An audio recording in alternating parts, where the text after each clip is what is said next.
Hello friends, मैं हूं गौरव और आप देख रहे हैं फैक्ट ऑफ गौरव। तो फ्रेंड्स, क्या आपके मन में कभी ये ख्याल आया कि अंटार्कटिका में ही इतना सारा बर्फ़ आया तो आया कहाँ से? आखिर अंटार्कटिका में ही इतना सारा बर्फ़ क्यों है, बाकी जगहों में क्यों नहीं?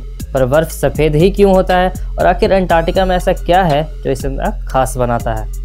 तो हम जानेंगे ऐसे कई सवालों के जवाब जिसे आपने सोचा तक नहीं होगा।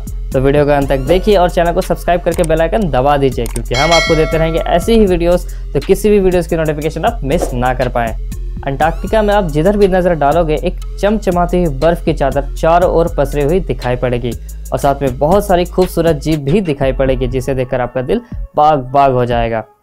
पर आपको अगर चीज़ें के बारे में एक्सप्लोर करना पसंद करते हो तो आपके मन में एक सवाल ज़रूर क्लिक करेगी कि आखिर क्यों इतना सारा बर्फ़ आया तो आया कहाँ से? तो आपको बता दें, अंटार्कटिका के वायुमंडल के ऊपर दुनिया भर के 4000 से ज़्यादा वैज्ञानिकों ने शोध कर अपने निष्कर्ष दिए हैं। उस निष्कर्ष में 2 थ्योरीज सामने आई है, जिसमें पहला थ्योरी में यह दावा है सेनोजोइक एरा, जिसकी शुरुआत तकरीबन 66 करोड़ साल पहले हुई थी, जिसमें आपको बता दें कि सबसे पहले यही जो समय था जिसमें स्तनधारी प्राणियों का विकास हुआ था और इसी समय में कार्बन डाइऑक्साइड का स्तर एकदम से गिर गया और जिसका नतीजा यह हुआ कि जितने भी जल वाष्प वायुमंडल में फैले हुए थे सभी के बर्फ़ के टुकड़े में बदलकर धरती पर बरसने लगे, जिसने बाद में बर्फ़ से ढके हुए एक द्वीप का शक्ल ले लिया जो 18वीं शताब्दी तक बिल्कुल अनछुई थी। तो पहली थ्योरी में चर्चा आने के बाद जिसने कई और पहलू को जिज्ञासा बढ़ाई। इस थ्योरी में यह दावा किया गया कि तकरीबन 35 करोड़ साल पहले ड्रेक पैसेज में कुछ बदलाव के कारण हुआ। और अब पूछोगे कि ड्रेक पैसेज क्या होता है? तो आपको बता दें कि साउथ अमेरिका के हॉर्न आइलैंड और अंटार्कटिका के साउथ सेटलैंड द्वीपों के बीच एक समुद्री क्षेत्र है जिसका नाम ड्रेक पैसेज है। तो आपको बता दें कि 35 करोड़ साल पहले समुद्री बहाव में कुछ अतरंगी बदलाव हुए, जिससे अंटार्कटिका और साउथ अमेरिका के बीच दूरी बढ़ने लगी, जिसकी वजह से एक समुद्री खिंचाव उत्पन्न हुआ जिसका नाम अंटार्कटिक सरकमपोलर करेंट्स ACC, और जो ACC उत्पन्न हुआ उसे नॉर्थ अंटार्कटिक और सेंट्रल पैसिफिक में आने वाले गर्म पानी को आर्कटिक के समुद्र से मिलने से रोक दिया, जिसने एक नए स्थान को जन्म दिया जो बर्फ से पूरी तरह ढका हुआ था और उसका नाम था अंटार्कटिका। और हाल ही में एक रिसर्च जिसको अंजाम तक पहुंचाया McGill universities department of earth and planetary science के वैज्ञानिकों ने, जिसने यह दावा किया गया कि जिस ड्रेक पैसेज का जन्म हुआ उसकी वजह से डोमिनो इफेक्ट की उत्पत्ति हुई। कंफ्यूज्ड?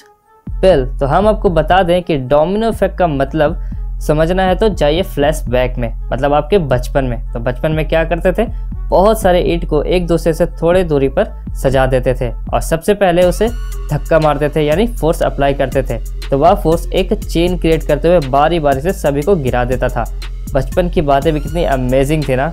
खैर, इसे ही डोमिनो इफेक्ट कहते। तो अब आप पूछोगे कि अंटार्कटिका में बर्फ बनने से इसका क्या ताल्लुकात, पर ज़रा वेट करिए, हम देंगे ना इसका जवाब। इसलिए तो कहते हैं ना, वीडियो को अंत तक देखिए। तो आपको बता दें कि इस डोमिनो इफेक्ट के चलते ही गर्म पानी को उत्तर की तरफ धकेल दिया, जिससे काफ़ी मात्रा में वर्षा हुई, जिसने बहुत सारे पेड़ पौधों को जन्म दिया।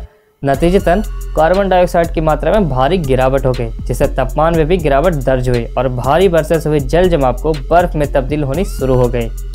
Doctor Galen Halverson, professor of earth and atmospheric science at McGill University, ने कहा कि हमें सीख लेनी चाहिए कि हमें एक ऐसी ऐतिहासिक घटना के बारे में जानने को मिला जिससे मौसम ने ऐसा बदलाव किया जहां सिर्फ बर्फ़ का नामो निशान नहीं था, आज वो बर्फ़ से पूरी तरह ढका हुआ है। और अब यह जान लेते हैं कि आखिर बर्फ़ सफ़ेद ही क्यों होता है और रंग क्यों नहीं होते, जैसे लाल, हरा, पीला। तो हम आपको बता दें, जब बर्फ़ बनती है उसमें छोटे छोटे हवा के बुलबुले फंस जाते हैं। वही फंसे हुए बुलबुले जब रोशनी की किरण पड़ती है तो सारी लाइट को रिफ्लेक्ट कर देती है बिना किसी लाइट पार्टिकल को एब्जॉर्ब किए हुए, जिससे हमारे आंखों पर बिना किसी बदलाव के सीधे पड़ती है और हमें सफ़ेद रंग दिखाई पड़ता है।